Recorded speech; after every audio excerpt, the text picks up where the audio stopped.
நாத்தனார் double layer chapati பண்ணாங்க.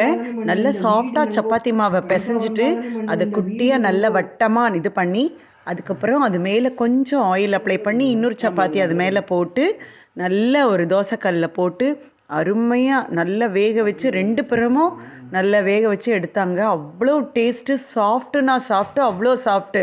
அந்த டபுள் லேயராக பிரியும் பொழுது உங்களுக்கு தேவைப்பட்ட எந்த வெஜிடபிள், பொட்டேட்டோ பாஜி ஆனாலும் சரி, மிக்ஸ்டு வெஜிடபிள் ஆனாலும் சரி, அதை ஓப்பன் பண்ணி அந்த லேயரில் வச்சு ஸ்டஃப்பு, ஜாமு எது வேணால் ஸ்டஃப் பண்ணி சாப்பிடும்பொழுது அவ்வளோ டேஸ்ட்டு தான் இது மாதிரி ஓப்பன் ஆகும். இதில் நீங்கள் ஜாம் வச்சுக்கலாம். குழந்தைகளுக்கு வந்து டிஃபன் பாக்ஸில் ஜாம் வச்சு கொடுக்க முடியும்.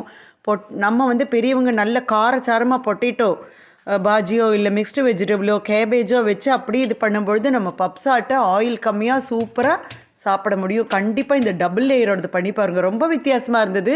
என்னோடய ஹஸ்பண்டுக்கு ரொம்ப பிடிச்சது. தன்னோட அக்கா கையால் சாப்பிட்றதுங்கிறது என்ன சுவையோ சுவை.